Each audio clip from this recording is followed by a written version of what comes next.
존경하고 장선 전우 여러분, 그리고 전몰 전상 유가족과 미망인 여러분 안녕하십니까. 전우 방송을 애청해 주셔서 대단히 감사합니다.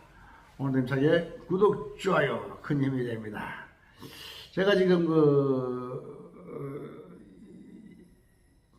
배경에서 보시는 바와 같이 여수 진남문예회관에 와 있습니다. 그래서 오늘 내일 오후 2시에 오늘은 2024년 7월 14일 일요일이죠.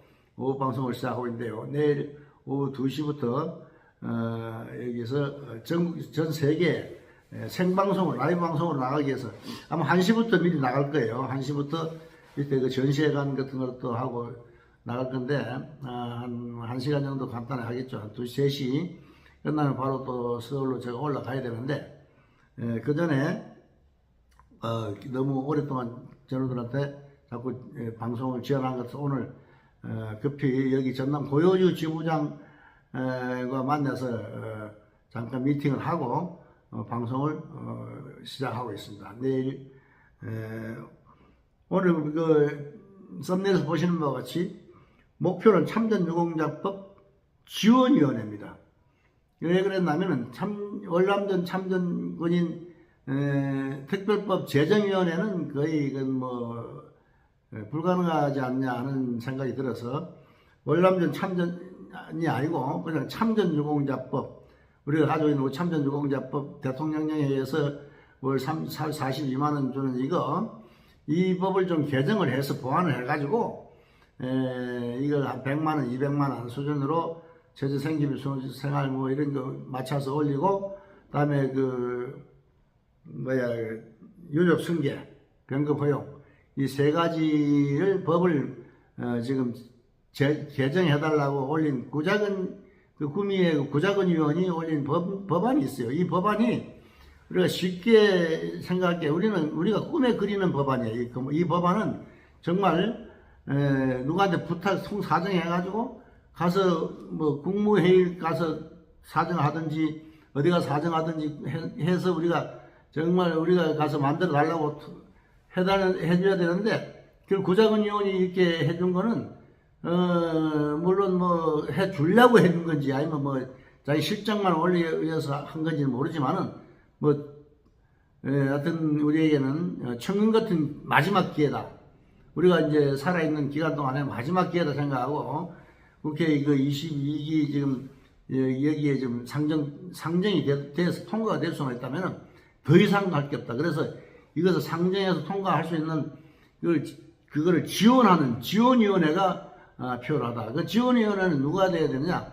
월남전 참전자 회장이 돼야 되는데, 월남전 참전자 회장 이화종 회장이 지금까지 이런 거에 대해서 관심이 없다. 그러니까 빨리 끌어내리고 이걸 할 사람을 추진해야 한다. 이것이 우리 전우들의 가장 큰 목표고 꿈이기 때문에 그에 대한 이야기를 오늘 시작하기 전에 잠깐 오늘 제가 조금 전에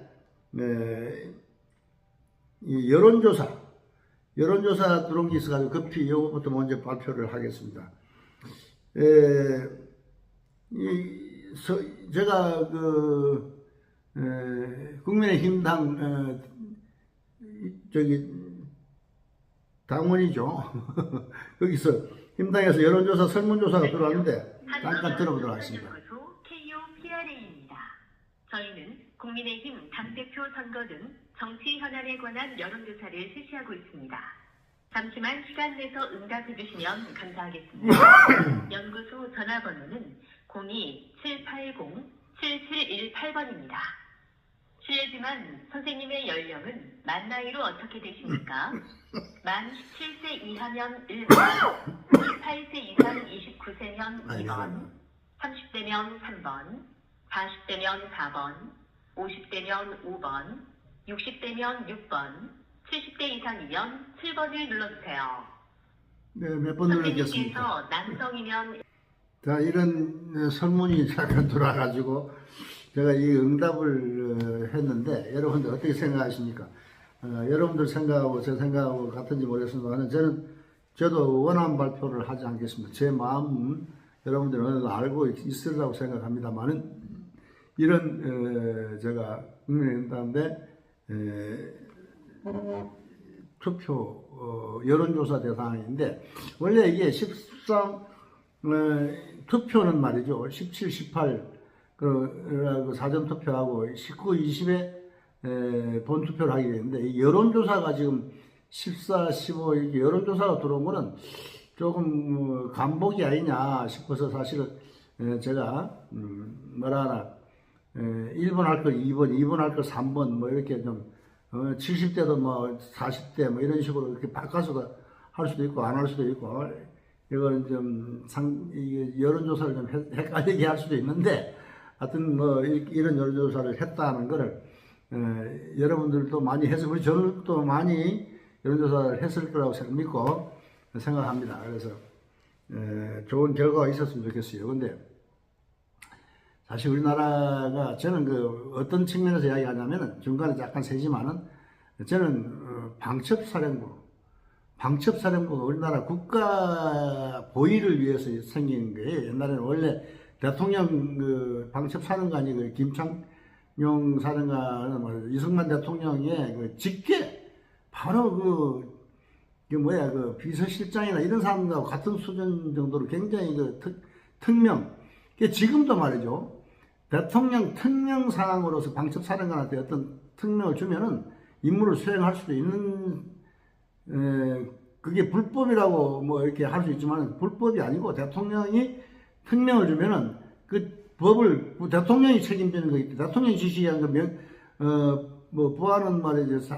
상사의 명령에 복종해야 되지만 불법일 때는 또 뭐 들어서 뭐 지시 안 들어도 된다 하는데 불법인지 아닌지는 말이죠. 그 역사가 역사가 해석한 문제고 국가를 전복하는 업무라든지 대전복, 대간첩 업무라든지 간첩을 색출하는 문제라든지 또는 그 대전복, 대태업, 사회사업, 우리 기관망, 철도, 우리 대기업을 이렇게 무너뜨리라는 거예요. 사실 대기업을 무너뜨리려고 하는 말이죠. 그런 세력들은 말이죠. 대전복, 국가 대태업 세력입니다. 그러니까 국가 기관 산업 이런 걸 경제를 망가뜨리는 그런 거를 막는 거하고 우리의 그 정보라든지 간첩선을 해가지고 제 생각에는 말이죠. 좀 무리한 얘기인지 모르지만 간첩들이 우리나라 국회를 점령하는 것이 목표가 아닌가. 북한의 김정은이가 내가 김정은이라도 남한을 가장 빨리 접수할 수 있는 방법은 국회를 접수하는 거예요. 국회를 지금 민주당이 말이죠. 야당이 192석이면은 거의 국회가 점령당한 거예요. 192석 중에 뭐 100석 이상만 예를 들어서 간첩들이 간첩이다. 수십 년 전부터 간첩을 육성하고 키워왔기 때문에 계속해서 좌파 종북 세력들을 계속 투입해왔기 때문에 간첩 세력이 그 과반수 이상이 넘었다 그러면 국가 전복되는 거예요. 그러니까 국가가 전복될 위기에 가면은 국회도 말이죠. 저는 국회의원들 체포하고 말이죠.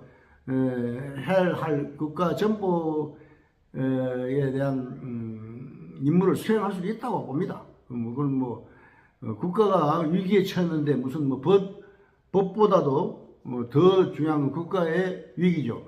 일단 전쟁에서는 이기고 봐야 되기 때문에 전쟁에서 지면은 아무리 정의가 살아있다 하더라도 정의는 패배 앞에서는 정의가 없어요.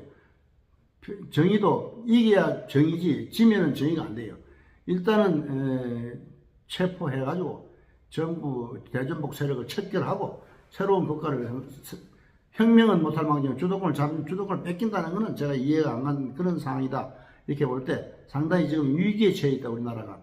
이런 얘기를 제가 길게 해서는 좀 특별히 이것만 별도로 방송을 해야 되는데 제가 조금 전에 방금 여론조사 들어왔기 때문에 말씀드리는 거고요.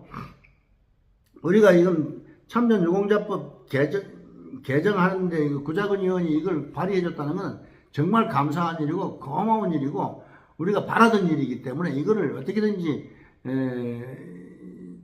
상정시켜서 통과시킬 수 있도록 노력해야 되는데 그걸 하게 할 사람이 누구냐? 누구냐 할 때 과연 그걸 해낼 사람이 있느냐? 지금 이하정 회장이 한다 그러면 이하정 회장 할 수 있다면 이하정 회장이 얼마든지 할 수 우리가 미래야 정상이죠. 그러나 지금까지 4년 동안 한 행태를 봐서는 이 사람이 할 수 있는 사람이 아니다. 그렇기 때문에 끌어내려야 된다. 이것도 말이죠. 만약에 이번에 뭐 인연이 안 떨어지고 기각이 떨어졌다 그러면 끝까지 추적해가지고 끝까지 끌어내려야 됩니다. 절대로 이 사람은 이 참전유공자법 개정 지원을 할 사람이 아니에요. 지금까지 한 상태로 봐서는. 그리고 내가 좀 들은 이야기 들으면은 그 정부에 의하면은 여러 사람들한테 내가 이야기 들어봤는데 이게 불가능하다. 자기는 이거 어렵다 이렇게 판단하고 있다고 저는 알고 있어요. 그래서 이것이 내가 잘못한지 모르지만 하여튼 간에 그렇지 않다면 본인이 벌써 행동으로 옮겨서야 되는데 지금까지 이런 방구도 없다는 것만 봐도 일단 여기에 대해서는 무관심하다. 이렇게 보고 끌어내야 된다. 그래서 우리가 지금 최종 목표는 뭡니까? 우리가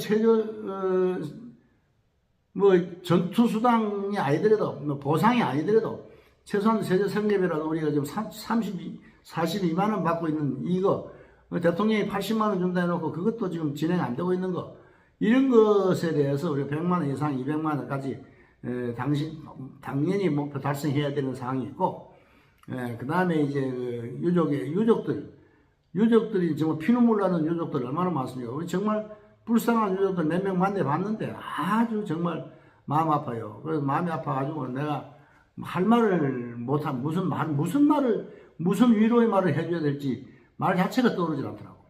그 정도로 상당히 그 심각하게 또 늙어가고 어렵게 사는 사람들 보면 정말 가슴이 많이 아픈데요. 유족 승계는 필히 이루어져야 될 사유고요. 그 다음에 병급 허용 말이에요. 이거 병급 허용만 이루어지면은 좋아지는 사람은 뭐 물론 상이나 이런 사람들 일부만 좋아진다 하겠지만은 병급 허용은 그렇게 저는 뭐 찬성하는 편은 아니에요. 왜냐하면 제가 급수가 있기 때문에 또 더 받는 거에 대해서 미안한 마음, 우리 전우들한테 더 받는 마음이 좀 미안한 마음이 앞서기 때문에 제 입장에서는 뭐 못하겠지만은 또 얼마 못 받는 또 어려운 이런 분들을 위해서는 병급 허용도 제 3의 목표가 돼야 되지 않겠느냐 이런 싶은 생각이 들어서 오늘 방송을 시작했고요. 문제는 이 구자금법을 반드시 통과시켜야 하는 첫째 목표. 두 번째는 우리가 지금 그걸 위해서는 이화정 회장을 반드시 끌어내려야 한다는 거. 반드시 끌어내리기 위해서는 지금 이번에 반드시 인용이 떨어진다는 거. 인용이 떨어지지 않으면 끝까지 추적해서 반드시 끌어내릴 때까지 우리 전우들이 힘을 합쳐야 한다는 거. 이것을 강조하고 오늘은 방송을 빨리 끝내도록 하겠습니다. 건강하시고 행복하십시오. 구독, 좋아요 부탁드립니다.